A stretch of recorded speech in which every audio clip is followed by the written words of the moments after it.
కష్టపడి సంపాదిస్తున్న రూపాయి కూడా మిగలడం లేదా? ఎంత తీర్చినా అప్పులు ఇంకా పెరుగుతూనే ఉన్నాయా? అసలు కట్టలేనంత అప్పుల్లో కూరుకుపోయి రాత్రిపూట నిద్ర కూడా పట్టడం లేదా? అయితే ఈ వీడియో మీకోసమే. జ్యోతిష్య శాస్త్ర ప్రకారం మన జాతకంలో కొన్ని గ్రహాల స్థితి సరిగ్గా లేకపోవడం ఎంత సంపాదించినా అప్పులు తీరవు. కానీ మన పురాణాల్లో శాస్త్రాల్లో చెప్పబడిన ఒక అత్యంత శక్తివంతమైన శనివార పరిహారం ఒకటి ఉంది. ఇది చూస్తే అప్పులు ఊబి నుండి మీరు బయటపడటమే కాదు, ధనలాభం కూడా కలుగుతుంది.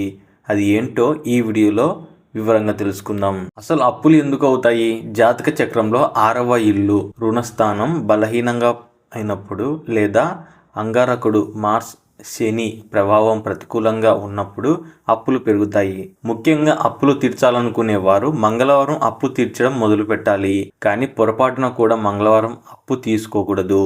ఇక ఇప్పుడు మనం చెప్పుకోబోయే శనివార పరిహారం మీ జాతకంలోని దోషాలను పోగొట్టి మీకు కొత్త ఆదాయ మార్గాలను చూపిస్తుంది. ఇప్పుడు ఆ పరిహారం ఎలా చేయాలో జాగ్రత్తగా వినండి. ఏ రోజు చేయాలి? ఏదైనా ఒక శనివారం నాడు ప్రారంభించాలి. కావాల్సినవి: ఒక నల్లటి గుడ్డ ముక్క, కొంచెం నల్ల నువ్వులు, ఒక ఇనుప మేకు మరియు కొంచెం ఆవ నూనె. ఎలా చేయాలి? శనివారం సాయంత్రం సూర్యాస్తమయం తర్వాత ఆ నల్లటి గుడ్డలో నువ్వులు, మేకు వేసి మూట కట్టి దానిపై కొద్ది ఆవ నూనె చిందించండి. దీనిని మీ తల చుట్టూ 7 సార్లు క్లాక్ వైజ్ తిప్పుకోవాలి. తిప్పుకుంటున్నప్పుడు నా అప్పుల బాధలు తొలగిపోవాలి అని మనస్ఫూర్తిగా కోరుకోండి. ఆ మూటను తీసుకెళ్లి ఎవ్వరు లేని చోట మట్టిలో పాతిపెట్టండి లేదా ప్రవహించే నీటిలో వదిలేయండి. ఇది సాధ్యం కాకపోతే ఏదైనా పాతపడిన బావిలో వేయండి. ఎక్స్ట్రా టిప్ ఫర్ సక్సెస్: దీనితో పాటు ప్రతి శనివారం సాయంత్రం ఇంటి దగ్గర ఉన్న రావి చెట్టు కింద ఆవ నూనెతో దీపం వెలిగించండి. రావి చెట్టులో త్రిమూర్తులు ఉంటారు కాబట్టి అక్కడ దీపం వెలిగిస్తే మీ కష్టాలన్నీ ఆ దేవుడు తీరుస్తాడు.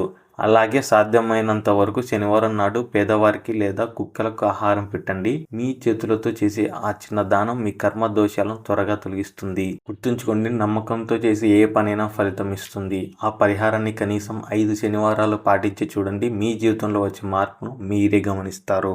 ఈ వీడియో మీకు నచ్చితే వెంటనే వీడియోకి లైక్ చేయండి, మీ ఫ్రెండ్స్కి షేర్ చేయండి. మీ రాశి ఏంటో కింద కామెంట్ చేయండి. మీ రాశిని బట్టి ప్రత్యేకత పరిహారాలు నేను మీకు తెలియజేస్తాను.